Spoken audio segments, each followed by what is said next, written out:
اے اللہ آپ اور آپ کے تمام آل و اصحاب پر صلاۃ و سلام نازل فرما۔ حمد و ثنا کے بعد اے مسلمانوں، میں تمہیں اور اپنے آپ کو اللہ عز و جل کے تقوی کی وصیت کرتا ہوں۔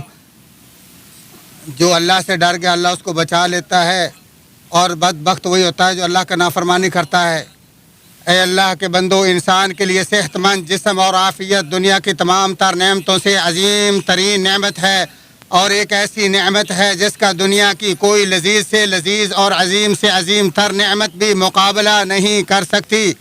چنانچہ اللہ تعالیٰ نے ہم سب کو صحت و عافیت سے مالا مال فرمایا ہے، لہذا صحت کی قدر و قیمت اور مٹھاس کے احساس صرف اسی کو ہوتا ہے جو بھوک پیاس اور بیماریوں کے تلخ تجربات سے گزر چکا ہو۔ اللہ تعالیٰ ہمیں اور آپ کو عافیت سے رکھے۔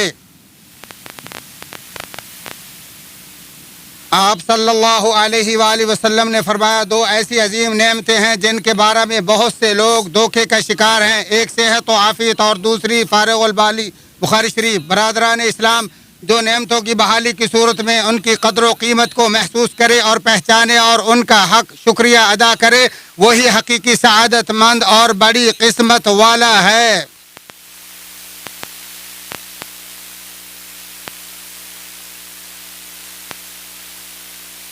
اے مسلم، صحت و عافیت کی نعمت سے بھرپور استفادہ کرتے ہوئے اللہ کی اطاعت و فرما برداری کے طور پر فرائض کی ادائیگی، احکام کی پاسداری، گناہ و برائی سے دوری، نفل عبادات اور نیکیوں کی دوڑ میں مقابلہ بازی سب سے بڑھ کر نعمت صحت پر وجوب شکر کا باعث ہے۔ فرمانے باری تعالیٰ ہے، اپنے رب کی بخشش اور ایسی جنت کی طرف جلدی کرو جس کی چوڑائی آسمان و زمین کے برابر ہے اور جو متقین کے لیے تیار کی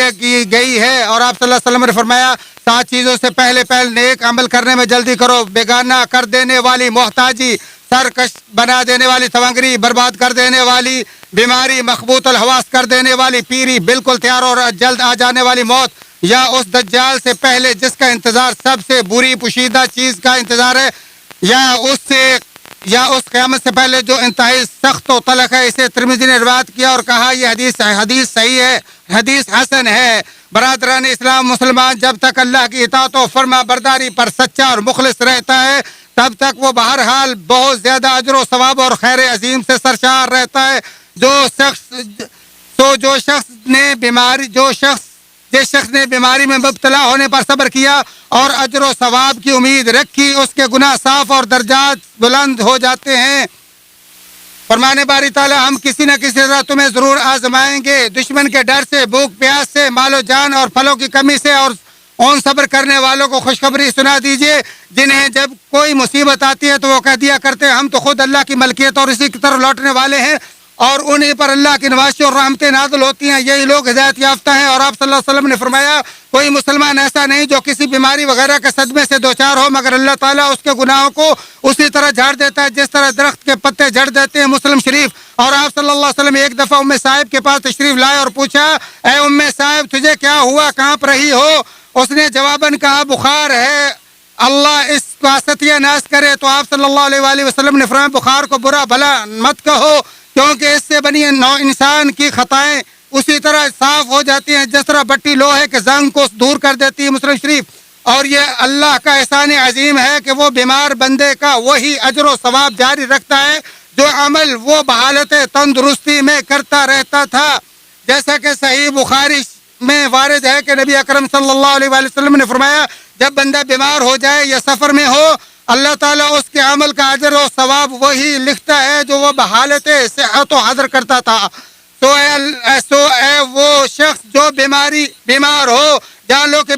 بلا شبہ اللہ تعالیٰ اپنے بندے کے قریب ہے، بس تم اسی کی طرف رجوع کرو اور اس سے صحت و عافیت کے سوال کے ساتھ ساتھ علاج کے ان اسباب کو بروئے کار لاؤ جو اللہ تعالیٰ پر حقیقی توکل اور بھروسے کا حصہ ہیں۔ چنانچہ صرف ایک اللہ ہی تمہاری پریشانی اور بیماری کا مداوا ہے، جیسا کہ فرمایا،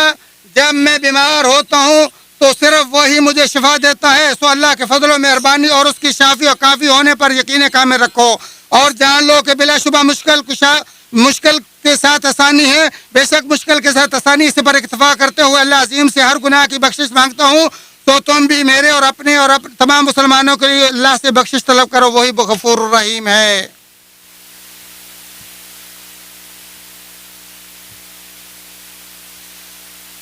تمام تعریفیں اللہ وحدہ لا شریک کے لیے ہیں، اور آپ صلی اللہ علیہ وآلہ وسلم پر افضل و صلاۃ و سلام نازل ہوں۔ انسان کی شان و شوکت اور طاقت جتنی بھی مضبوط ہو جائے اور اس کی علمی ترقی خواہ اوج ثریا پہ کمند ہی کیوں نہ ڈالے، یہ ضعف و کمزوری کی خاصیت سے بالا تر نہیں ہو سکتا۔ جیسا کہ اللہ تعالیٰ نے فرمایا تمہیں جو علم دیا گیا ہے وہ بہت ہی تھوڑا ہے، اور اللہ پاک نے فرمایا انسان کو بہت ہی کمزور پیدا کیا گیا ہے، جبکہ حقیقی بھرپور اور ہر اعتبار سے باکمال طاقت سے صرف وہی ذات متصف ہے جو مضبوط، طاقتور، حقیقی مالک، ہر چیز کا اہتمام کرنے والا، کار مختار، اور ہر چیز اسی کی قضاء و قدر سے اور اسی کے زیر تدبیر و مشیت ہے۔ جیسا کہ فرمایا اے لوگو تم سب اللہ کے محتاج ہو، جبکہ اللہ تعالی غنی حمید ہے، تو ہمیں اس کی خوب عبادت اور اطاعت و فرما برداری پر بھرپور توجہ دینی چاہیے، اسی کے سامنے گڑ گڑانا، اسی کی پناہ میں آنا چاہیے۔ فرمانے باری تعالی ہے اے مومنو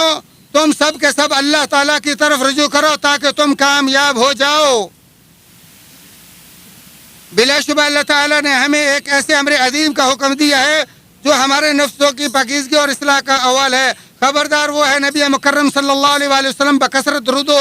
سلام بھیجنا۔ تمام سامعین کی خدمت میں گزارش ہے کہ وہ فضیلت الشیخ کی دعا میں شریک ہوں اور آمین کہیں۔